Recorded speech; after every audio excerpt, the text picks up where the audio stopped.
Hello बच्चों, तो आज हम करने जा रहे हैं डायरेक्टरेट ऑफ एजुकेशन की worksheet number 37 subject science class 10th के लिए। बेटा आज हम एक नया चैप्टर शुरू करने जा रहे हैं, कार्बन एवं इसके यौगिक। कार्बन के बारे में तो आप जानते ही होंगे बेटा। कार्बन एक सर्वतोमुखी तत्व है। सर्वतोमुखी मतलब हमारी बॉडी के अंदर देख लीजिए आप, हमारे उपयोग होने वाली वस्तुओं में देख लीजिए, जैसे कि भोजन, कपड़े, दवाइयाँ, पुस्तक, यहाँ तक कि हम श्वसन करते हैं, हमारी बॉडी में जो ग्लूकोज बनता है उसमें भी कार्बन है। हम जो बाहर गैस निकालते हैं कार्बन डाइऑक्साइड, उसमें भी कार्बन है। तो बेटा इसीलिए कार्बन जो है हर एक यौगिक का आधार है। तो कार्बन को क्या बोला गया है? सर्वतोमुखी तत्व या जीवन का तत्व। क्यों बोला गया है मैंने आपको बताया ना। नेक्स्ट है बेटा, भूपर्पटी में कार्बन खनिजों के रूप में भी मिलता है। कितने परसेंट मिलता है खनिजों के रूप में? 0.02%। कैसे? कोयले में कार्बन, पेट्रोलियम में कार्बन, कार्बोनेट और हाइड्रोजन कार्बोनेट में भी क्या है? कार्बन। हमारे वातावरण में बेटा 0.03 कार्बन डाइऑक्साइड है। कितने परसेंट है? 0.03। बच्चों कार्बन एक अधातु है और इसका प्रतीक क्या है? C और इसकी परमाणु संख्या क्या है? 6। बेटा ये चतुर्संयोजी है। चतुर्संयोजी मतलब इसको अगर हम विन्यास करते हैं, कक्षों में बांटते हैं, तो इसका आप विन्यास देखिए 2 4, यानी कि इसके बाह्य कक्ष में कितने इलेक्ट्रॉन दिखाई दे रहे हैं आपको? 4। तो इसीलिए कार्बन क्या है? एक चतुर्संयोजी। तो बेटा ये आपके फर्स्ट क्वेश्चन का आंसर रहेगा। कार्बन चतुर्संयोजी क्यों है? क्योंकि इसके बाह्य कक्ष में 4 इलेक्ट्रॉन होते हैं। और आप ये पिक्चर भी बना सकते हैं। इसके बाह्य कक्ष में आप इलेक्ट्रॉन दिखा सकते हैं। कितने हैं? 1 2 3 4। इसीलिए क्या होता है? ये चतुर्संयोजी। बेटा कार्बन एक उत्कृष्ट गैस का विन्यास कैसे प्राप्त कर लेता है?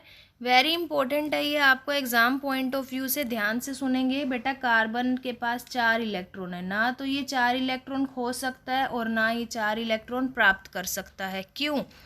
बेटा अगर कार्बन ने अपने 4 इलेक्ट्रॉन खो दिए, किसी को डोनेट कर दिए, दे दिए, तो इसके लिए बहुत अत्यधिक ऊर्जा की आवश्यकता होगी। और बेटा अगर ये 4 इलेक्ट्रॉन धारण कर लेता है तो कार्बन का जो नाभिक है वो इसे धारण नहीं कर पाता, क्योंकि उसके पास ऑलरेडी कितने प्रोटॉन पड़े हैं? 6। इसीलिए कार्बन क्या करता है? साझेदारी करता है। ना वो इलेक्ट्रॉन देता है और ना ही इलेक्ट्रॉन लेता है। तो बेटा ये आपका सेकंड क्वेश्चन का आंसर रहेगा कि आखिर कार्बन जो है वो सहसंयोजी बंध क्यों बनाता है। कार्बन बेटा किस किस के साथ साझेदारी करता है? वो सबके साथ कर सकता है, जैसे hydrogen, oxygen, nitrogen, sulphur, chlorine, सबके साथ। और साझेदारी करके वो क्या बनाता है? सहसंयोजी आबंध। तो सहसंयोजी आबंध क्या होता है? जब एक ही प्रकार के परमाणुओं की साझेदारी होती है तो उससे बनने वाले आबंध को क्या बोला जाता है बेटा? सहसंयोजी आबंध। नेक्स्ट देखेंगे, सहसंयोजी आबंध वाले जो तत्व होते हैं उनकी कुछ भौतिक गुण बताइए। तो पहला गुण क्या रहेगा बेटा यहाँ पर? कि इनका गलनांक व क्वथनांक कम होता है। ठीक है, फर्स्ट ये हो गया। सेकंड, इनमें आवेशित कण नहीं होते। थर्ड, ये सामान्यतः विद्युत के कुचालक होते हैं। तो बेटा ये आपका थर्ड क्वेश्चन का आंसर रहेगा। 3 भौतिक गुण बताने थे, हम बता चुके हैं। आगे आप देखेंगे लेफ्ट हैंड साइड पे, हाइड्रोजन के परमाणुओं में अगर मुझे सहसंयोजी आबंध दिखाना है तो मैं कैसे दिखाऊंगी? हाइड्रोजन क्या है बेटा? H2। हाइड्रोजन के पास 1, हाइड्रोजन के पास कितने इलेक्ट्रॉन है? 1। तो ये क्या करेंगे आपस में अब? साझेदारी। ये हाइड्रोजन इससे ले लेगा 1 इलेक्ट्रॉन और ये वाला हाइड्रोजन इससे, तो साझेदारी से बन गया एक कलाबंध।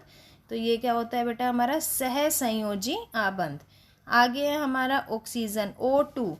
ऑक्सीजन का अगर मुझे दिखाना है तो आप देखिए, ऑक्सीजन है, ऑक्सीजन के पास कितने होते हैं? 6 इलेक्ट्रॉन। 1 2 3 4 5 6, लेकिन ये अपना अष्टक पूरा करेंगे, यानी 8 पूरा करने के लिए ये इससे 2 की साझेदारी कर लेगा और ये भी इससे 2 की साझेदारी कर लेगा। साझेदारी से बेटा क्या बन रहा है? दोहरा आबंध। ठीक है, तो ये भी क्या है? हमारा सहसंयोजी आबंध। बात करते हैं हम N2 की। नाइट्रोजन की बात करें बेटा तो नाइट्रोजन का क्या होता है, परमाणु क्रमांक 5, तो यानी कि नाइट्रोजन के पास 3 पड़े हुए इलेक्ट्रॉन। इस नाइट्रोजन के पास भी कितने हैं, 3। अब क्या करेंगे, ये अष्टक को पूरा करने के लिए 2 और 5 थे ना बेटा, 5, इसके पास 5, अष्टक पूरा करने के लिए 3 चाहिए, तो ये साझेदारी में 3 इससे लेगा, तो क्या बन गया, 13 आबंध। और 13 आबंध भी किससे बना है हमारा, त्रिआबंध भी किससे बना है, सहसंयोजी आबंध से। नेक्स्ट है बेटा आपका मीथेन। मीथेन की पिक्चर दिख रही है आपको, CH4, तो C ने क्या कर लिया, सभी H के साथ साझेदारी कर ली और जिससे क्या बन गया हमारा CH4। ठीक है बच्चों, चलिए अब इसका अभ्यास का लास्ट क्वेश्चन देखते हैं हम। पहले हम 4th क्वेश्चन देखेंगे कि सहसंयोजी नाभिक विद्युत के कुचालक क्यों होते हैं। क्यों होते हैं बेटा, 4th क्वेश्चन का आंसर क्या लिखेंगे आप, क्योंकि इनके अंदर आवेशित कण नहीं बनते, और जब आवेशित कण नहीं होंगे तो ये विद्युत के कुचालक होंगे। विद्युत का सुचालक कौन है, जो आयन की फॉर्म में, आयन के रूप में टूट जाता है। तो हम यहाँ लिखेंगे सहसंयोजी यौगिक विद्युत के कुचालक होते हैं क्योंकि यह आयन के रूप में विघटित नहीं होते। ठीक है बच्चों, तो चलिए अब मैं इलेक्ट्रॉन बिंदु संरचना बताती हूँ आपको जल की और कार्बन डाइऑक्साइड की।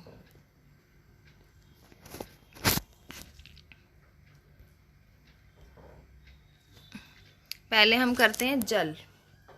जल का सूत्र क्या होता है बेटा, H2O।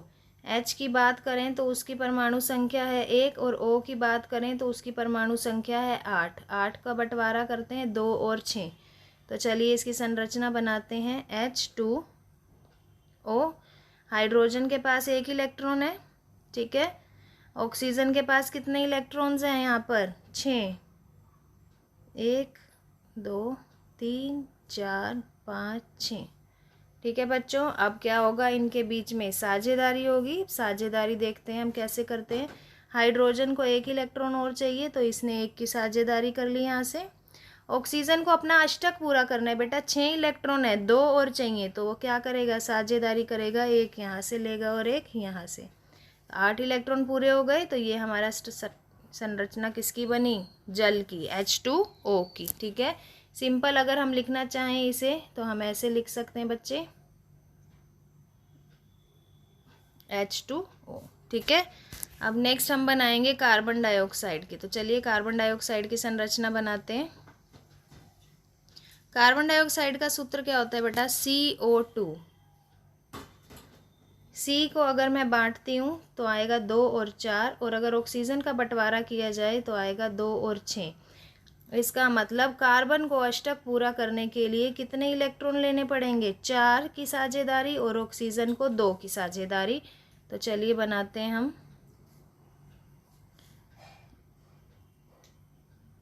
ऑक्सीजन के पास कितने हैं, 6। ठीक है, इस ऑक्सीजन के पास भी कितने हैं, 6। कार्बन के पास कितने हैं बेटा, कार्बन के पास हैं 4। ऑक्सीजन को अष्टक पूरा करने के लिए कितने चाहिए, 2, तो ऑक्सीजन क्या करेगा, 2 की साझेदारी कर लेगा यहाँ से। ये वाला ऑक्सीजन भी क्या कर लेगा, 2 की साझेदारी, अष्टक पूरा। कार्बन को अपना अष्टक पूरा करने के लिए कितने चाहिए बेटा, 4, तो कार्बन भी यहाँ से 4 की साझेदारी करेगा और कैसा आबंध बनाएगा, द्विआबंध। तो कैसा स्ट्रक्चर बनेगा बेटा यहाँ पर, ये। ठीक है, तो ये हमारा कार्बन डाइऑक्साइड का इलेक्ट्रॉन डॉट स्ट्रक्चर, इलेक्ट्रॉन बिंदु संरचना। आशा करती हूँ बेटा आपको ये वर्कशीट अच्छे से समझ आ गई होगी, और अगर आपको ये वर्कशीट अच्छे से समझ आ गई है बेटा तो अपने फ्रेंड्स के साथ शेयर कीजिए, हमारे चैनल लर्निंग लाइट को लाइक कीजिए और सब्सक्राइब कीजिए। Thank you.